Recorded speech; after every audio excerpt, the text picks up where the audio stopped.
man, this has just not been my day for getting online.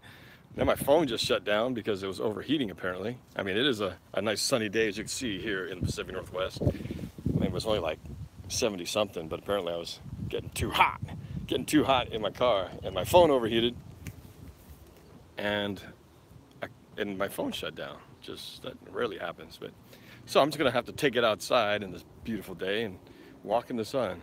No, you didn't miss me. My phone shut down. Pissed me off. So I had to restart this sucker. Annoying. But I'm not gonna complain. It's a nice day outside. The anthem rule is stupid. The kickoffs are stupid. What the hell? Screw them. Messing with my game. Jesus. Anyway, am I taking calls? No, sorry, I can't take calls today because I'm in the remote location, and I don't have my phone software and all that stuff. So all I can do is go by your guys's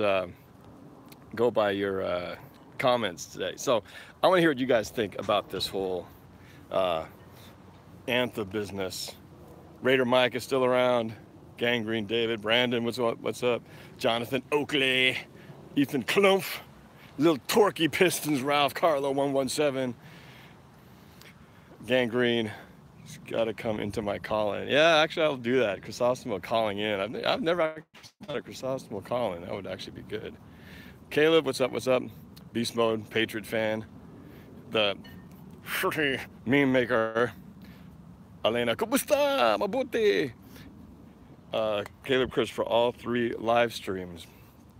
I'm not sure what you mean by that, but yeah, I want to see what do you guys think about the anthem thing. It's interesting because I find it very fascinating how people feel very strongly, you know, one way or the other. But I think I probably would say more people I know are angry and have lost interest, or at least passion for football because of the players, you know, kneeling or boycotting the anthem than those who are more in favor of them doing it. I don't know where you guys stand. I'd like to kind of get a sense from those viewers out there, you guys, what you guys think about all that, because this is my thought on it. So for me, when I go to a game, and I guess I've done this ever since I grew up, since I played sports and everything. When you do the Pledge of Allegiance or when you hear the national anthem, you stop. You know, if you have a hat, you take it off. You know, you put your hand over your heart, you know, and you pay attention. You sing along, you listen or whatever, and you show respect. That's just what I've always done. So it never was something I wouldn't do. So when it first came out, when Colin Kaepernick started doing it, you know, at first it was like, well, what the heck's he doing? And then you hear the reasons behind it, and I understand, you know, the doing that to make awareness of social issues that our players feel strongly about. Totally with that. The problem with it, though, is that it's become such an issue now where we never get past the anthem. Everybody just gets bent out of shape on who's standing and who's not standing, and nobody bothers to care about whether they believe in their cause or even to figure out what their cause is. They're just too upset about the method. And there becomes a point to where the protests can be counterproductive if all it's doing is becoming the issue and not getting people to talk about the issues that you're standing for. You know what I mean? And yeah, actually, Caleb makes a good point. Baseball doesn't have this problem, neither does NBA. The NBA had a pretty clear-cut policy, and it seems like they haven't had an issue of guys, you know, breaking the rules and acting rogue and doing this on their own. So I'm not sure how they've managed to do that, whether it's just because they had strict rules in place and it never got to that point.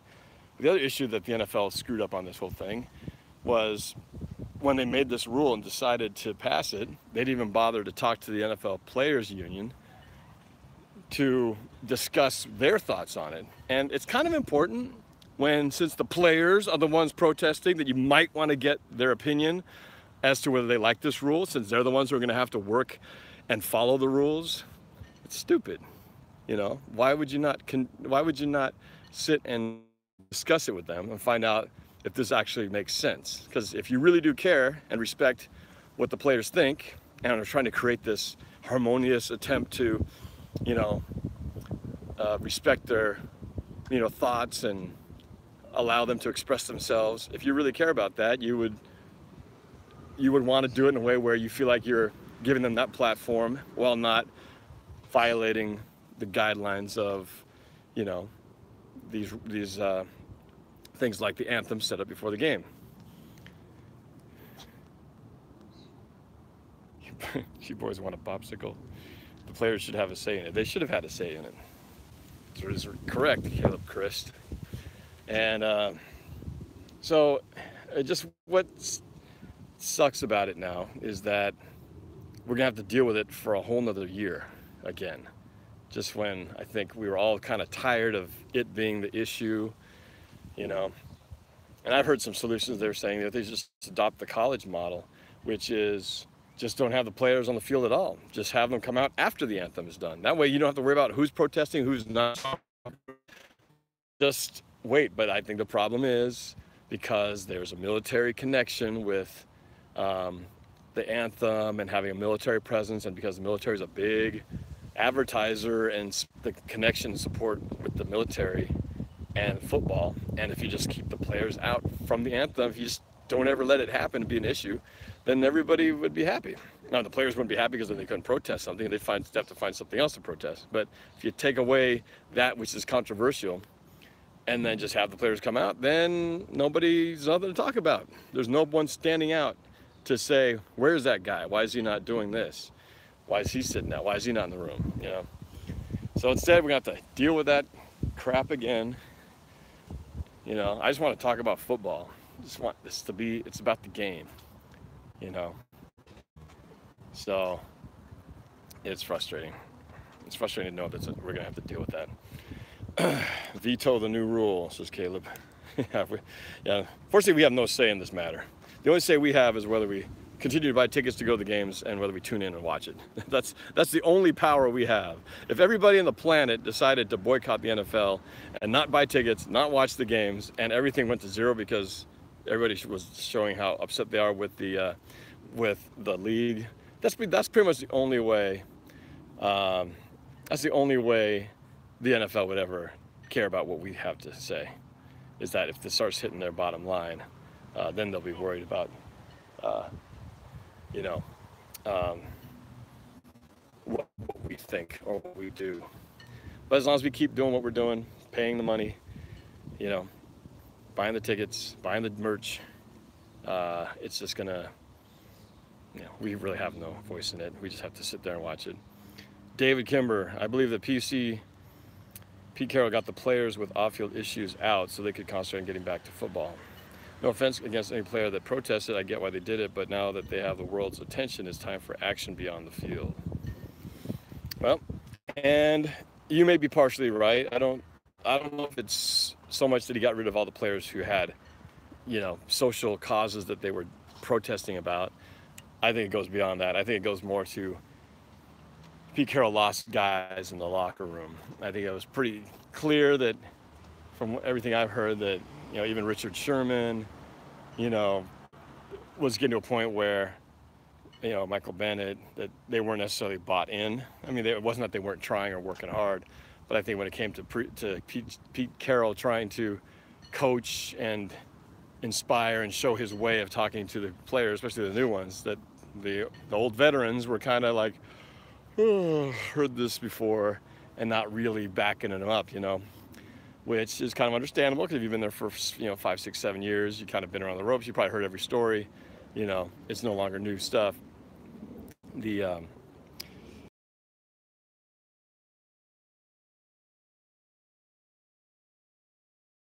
Still need to learn these things for the first time. As a player, if you really do support what the team is doing, you have to kind of go with it and support the program. Otherwise, you're kind of undermining, you know, the coach's, you know, the coach's program. And it's just like, you know, I'm sure Russell Wilson, whether he's been there for 5 years, 6 years, if he ends up being there for 10 or 15 years, I can pretty safely say, you know, you wouldn't expect Russell to be rolling his eyes or kind of reading a book during the middle of meetings and stuff like that. He's going to be there leading, buying all in. But that's a pretty obvious deal. But yeah, some of the other players, you know, they had the ability to express themselves. You know, I don't know, maybe it's one of those things where Pete Carroll created his own monster, because if you have players and you encourage them to have their own mind, speak their own mind, be very vocal about everything, well, you do that, there's a good chance it comes to a point where they don't like what they think you're doing. They're going to maybe do the same thing and speak out against you. So you kind of get, I guess you get what you pay for. You get what you reap what you sow. And so for everything good that served, especially when Seattle was just breaking out, you know, with the, I'm the best quarterback in the game. You don't ever try me with a solid receiver like Crabtree. You know, stuff like that, you know, and you don't, you know, punish him or tell him don't do that. You know, you're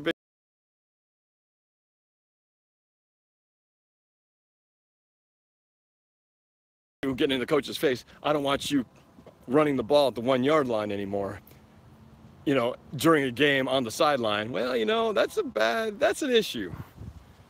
You know, hate to say it, you know, he might be right, you know, and it's honest how he feels, but you can't do that. You can't be a player on the other side of the ball telling the offensive coordinator what he should be doing. That just,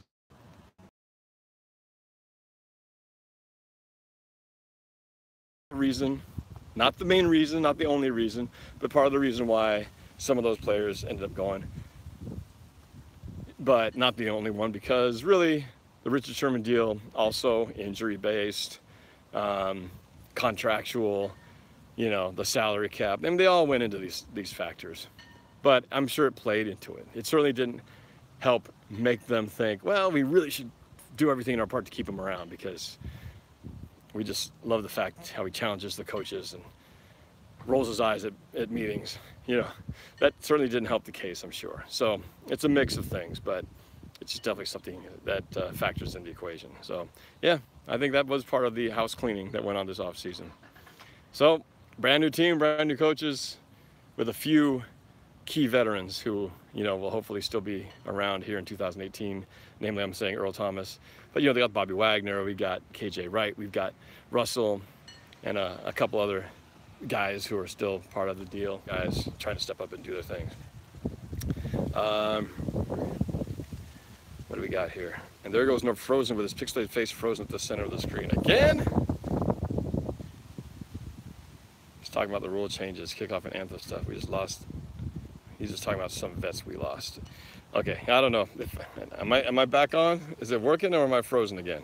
Somebody tell me if this is thumbs up, if this stream is still happening. Looks good on my phone. You guys out there? You guys reading me? I'm okay. Okay.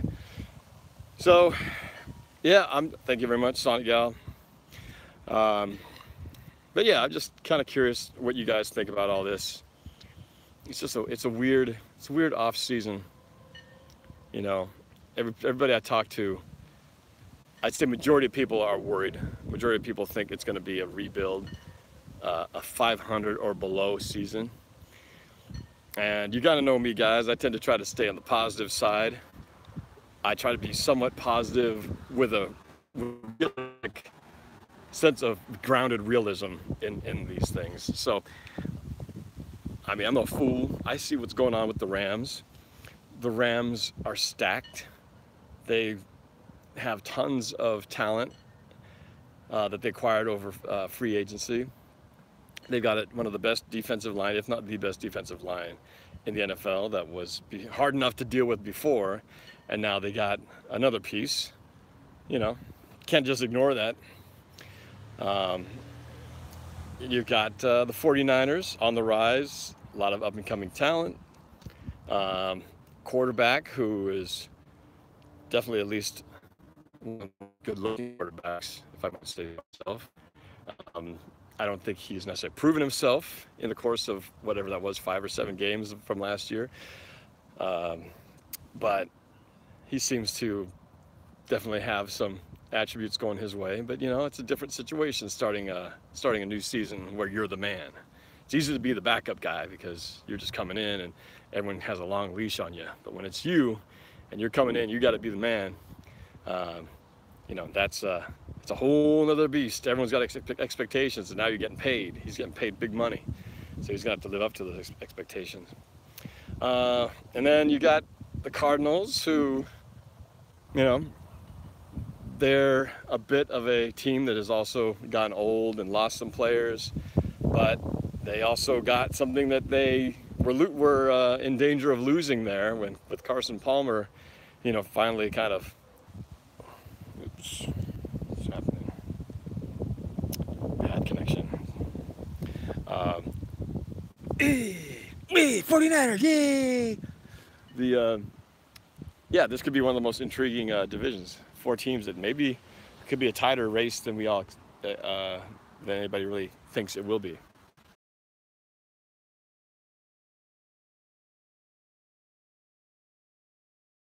I think winning the division, the reach, you know, wild card most likely if they're going to find some way to get in. They're going to have at least 10 wins. And if we lose 6 games all year, and I can count more than 6 teams that we could easily lose to, you know, and the Rams being 2 of them. That's one team with 2 losses right there. So that means there's 4 other teams.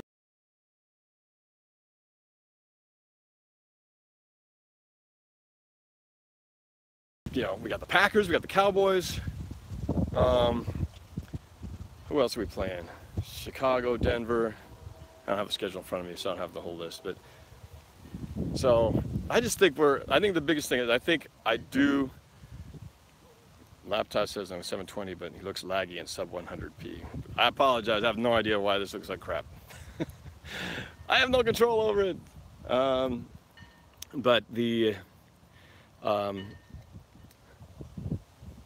where's my train of thought here? I think that, I think we'll be better than last year in this respect. I expect we'll have a better run game. Not saying Rashard Penny's going to be, you know, just going to break out and have 2,000 yards. But I think that our running game will be better than it was last year. And better than last year will be a huge improvement. And if Russell Wilson just does what he does and we get a little bit of an improvement in the running game, to me that's going to be an offense that's going to be better than last year's in terms of balance. And if we have a balanced offense, which we really haven't had in at least 2 years, and we've only missed the playoff once, I think we have a chance to surprise some people. I think we get sneak some wins in there that nobody's expecting. And, you know, we got new coaches, new players. I don't know what the odds are statistically for a team that's starting over with brand new coordinators and line coaches.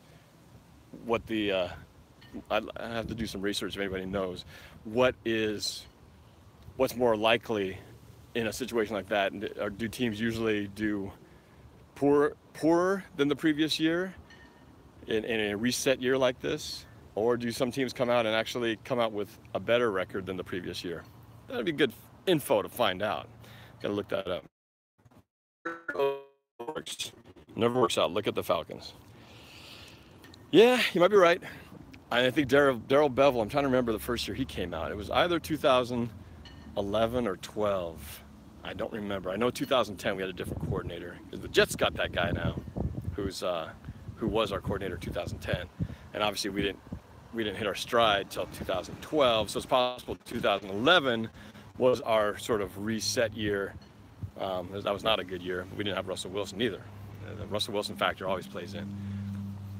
So, you know, I don't know, I guess that's my feelings, that offensively we're going to be better. I think defensively, you know, here's my thing.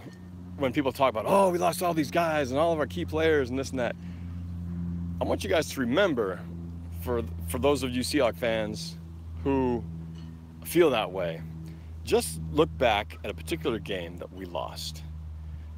This was a particular game that I happened to be at. That was a road game. When we went to play the Tennessee Titans last year, remember that game? Once upon a time, Norb was getting thousands of views a stream. I think only during games. I don't think I've ever had vlogs where I had thousands of views, so I'm not really that far off from something like this. But hey, man, you get what you get, and don't throw a fit. So I'm glad I have 18 of you watching. 18 is better than nothing. So thank you, all 18 of you. You are all special to me, you 18 out there. It doesn't have to be 1,000 or whatever. I'll take it. So you want to hear me rambling on in my BS? Good on you. I appreciate that. But I digress. But going back to that Tennessee Titans game. That game, we lost. And do you remember that game? It was in the heat of Tennessee. I remember I was hobbling around on crutches because I pulled my hamstring the week before doing the splits when I was singing a Bruno Mars song. Bad move. Actually, the move was okay. I just didn't stretch beforehand. Anyway, no more splits for you, young man. The Tennessee Titans game, stick to my point. We had our full defensive, if I'm not mistaken, we had our entire full defense out there as far as our key signature guys. We had Bobby Wagner, we had Richard Sherman, we had Earl Thomas, we had Cliff Averill. Everybody out there there was no, oh, it's too bad we didn't have this guy. They were all out there. And if I remember sitting next to my buddy Pat, we were watching that game and we were talking about some of those plays, some of those games, we had they were ripping off 50-yard runs, 40-yard runs. And I remember thinking, man, we look old and slow out there. Do you guys remember that? Henry was running for things and DeMarco Murray was ripping them off and we were getting burned in the passing game. We almost came back and won it. But do you remember that? And that was with everybody we're talking about as these, our great players. And I guess my point is, if you really look back and look at some of the games that we had our full complement of defensive stars, we had some bad defensive games last year. That was just probably the one that epitomizes us not looking good with a team that had all those names. So I think sometimes people get caught up in the nostalgic, oh, the LOB, oh, the team, the guys who were in Super Bowl 48 and 49, that we get caught up in what they were, that they forget to look at what we actually have been in very recent years. We haven't been as great as we were before. So there are some aspects of it to where us losing those players is not necessarily this big drop-off that it once might have been before, because we have played bad games with those same guys. So maybe this whole rebuild, rerun, is going to be a good thing. Again, kind of like the 2011, 2012, where we were, priming ourselves up to get to get back in the playoffs. And these new guys and the second-year players, the Shaquem Griffins, the Shaquille Griffins, and the names, the Nazir Jones, the guys who we didn't really hear as much about last year. I think them coming back and the new guys coming in with fresh blood, I don't think it's necessarily going to be as big a drop-off as everybody thinks it's going to be, because everybody's remembering our great players from what they did before, not so much of what they did this past year. And you got to look at not the drop-off from what they looked like in 2013. You got to look at what they looked at in 2017. And there were some times we didn't look great. So I guess what I'm trying to say is the sky is not falling. Seahawks fans, it's actually about as good an opportunity, as good as any time to be changing things out, changing out the tires, washing the towels, getting some new fresh towels in there, new sheets, putting sheets on the bed, because it had to happen eventually. And like the Patriots do, they do that before the player's too old, before he is 2 steps too slow. So maybe we missed out on Sherman. We'll find out. If he tears it up in San Francisco, we'll obviously know that he had more tread in the tires, but that's to be determined. So anyway, I guess all that said, I'm still very excited, very optimistic about this upcoming season. And we'll see. I'm just excited about the optimism about a possible new look, new simplified run scheme for our offensive line, and new running back there, and just something new.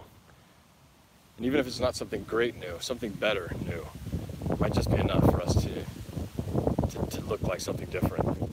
Surprise everybody. So anyway, what else we got here? What do you guys have to say about all this? Let me go back up a little bit. Read some of these comments. Well, there's a lot of you guys out there actually. Cal Millen 73. I hope you're right. Jeffrey Woods. I am. Russ needs to get the ball out faster, use Baldwin and lock it on more quick passes. I like that idea. It's kind of like the Patriots way, where they use Edelman and Amendola, these little quick throws, running backs out of the backfield. I know I would watch Brady just stand there, 2 steps, boom, out of here. No one's even near him. Why not? Could be the height. I got to tell you though, the height thing with the line, that may be part of the issue why you can't just dump it out quick, because you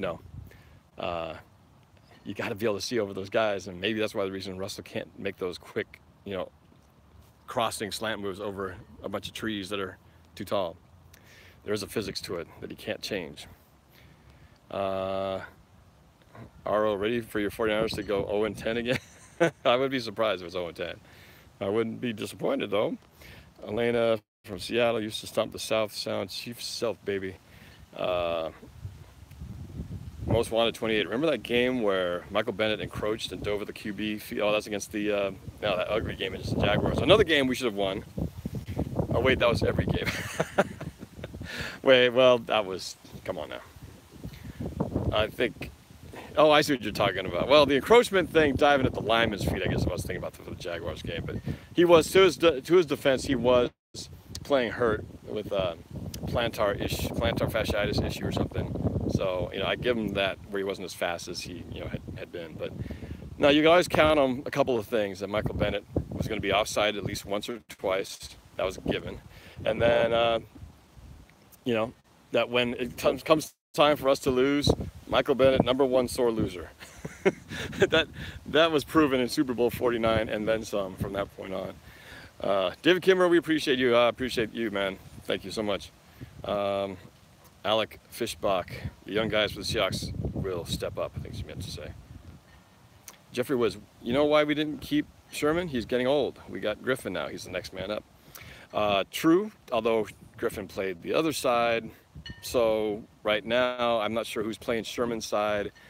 It looks like it's Byron Maxwell, because they did bring him back, but maybe they're going to have some competition there at corner. But yeah, the Sherman corner side isn't quite figured out, locked down yet. At least I think they're going to have some competing for that position. Let's see. Jeffrey Woods, but I know a lot of 49ers fans saying Seahawks will lose because they have Sherman. Or stacked. On paper, they look pretty damn good. Earl, ain't Griffin the guy who cost Seattle that home game versus the Redskins? All right, I know where you're going with that. You're talking about that game, the worst loss of the season last year, losing to a really banged up Redskins team, a game we had no business losing. Kirk Cousins, first of all, Kirk Cousins on that last drive to score the go-ahead touchdown, that dude looked like a $30 million quarterback on that drive. He was throwing balls up into places, I think it was raining too, but he was putting the balls in places sick. And that throw was pretty amazing. Now, one thing that Griffin didn't do that almost cost him, but it really was inevitable, it didn't matter, was that the guy made the diving catch and he just sort of jogged by him and didn't touch him. So he was technically still alive. He wasn't down yet. Almost made a college mistake and kind of forgot, that you're not down when you put your foot on the ground. And then I think safety or something came over and put him down, but then they scored the next play after that. So I would not go as far as to say Griffin lost the game for us. Kirk Cousins made some amazing throws we couldn't stop, but we lost the game for a number of reasons throughout that earlier one, namely 3 missed field goals by our stinking kicker. You do that, and you make even just 2 of them, I think we end up, or did he miss 4? He missed a lot, and we would have won that game and not even had to worry about them coming back in the end. But we were doing a lot of bad things earlier in that game that shouldn't have been that close, and we should have won. I don't blame Griffin for that one. Cole Pillow, losing Sherman is by no means a small drop-off. By no means a small drop-off. Well, we really won't know until we see him be back on the field again. Yes, Jeffrey Woods, you took the words out of my mouth. Walsh cost us the game, amongst, again, other things. We had several things contributing to the loss in that game. Our offense was crap, too. The sky isn't falling because it hit us on the head, Cole Pillow. That's pretty funny. Come on now. It hasn't even been training camp yet. The sky doesn't hit your head until you start playing games. Shaquille will have to step up big time to replace Sherman, but the signs are pointing that he'll do. Well, if he switches to the left corner position, but right now he's right corner. Let's say move him. I have more likes than viewers. Hey, I'll take a positive anywhere. Elena Newbie.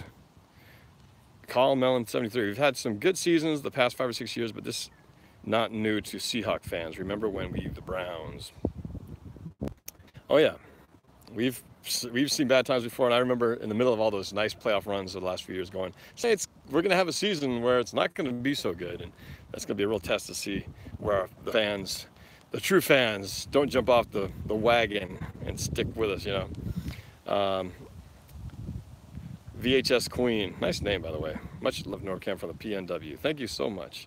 Jeffrey Woods, NorbCam, you should make a new rival video with the 49ers. Oh, amen to that. No, I definitely got some new rivals videos coming up. Plus, we play the Broncos. Got to get 80s Broncos fan in the mix. I got to get Dino doing, reprising his role as the Arizona Cardinals fans. There's a lot to do. There's a lot to do. So, lots planned up. Cole Myers wants to know, oh, let's see, where am I here? Getting rid of Bennett, half the defensive penalties gone. Aro, rival vid with me. Alex Chavez, what's up? Aro, Chrysosimo, bandwagon. What? Calling me a New England fan and then a fan of any team that's anti-Seahawks? I'm not bandwagon. What are you talking about? Anyway,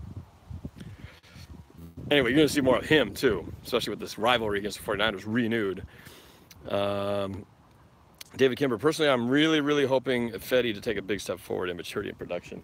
And having a big step forward in not having that I'd like to see. That would be a good thing.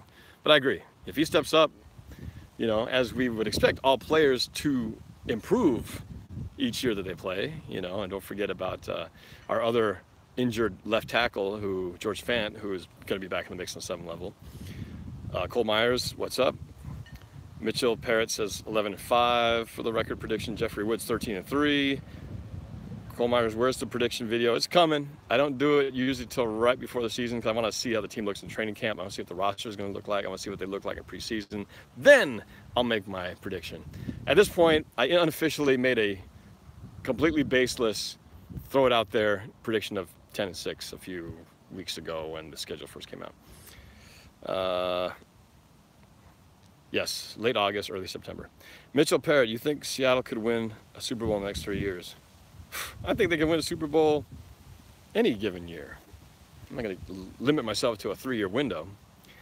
I'm not going to put money on it in Vegas or anything, but you never know. You never know. I'm not going to say that's a front runner, but you never know. There's a video of Shaquille playing left side in camp. We'll see if that's the future. Ooh. I stand corrected then. Yeah, I guess we'll see. We'll see.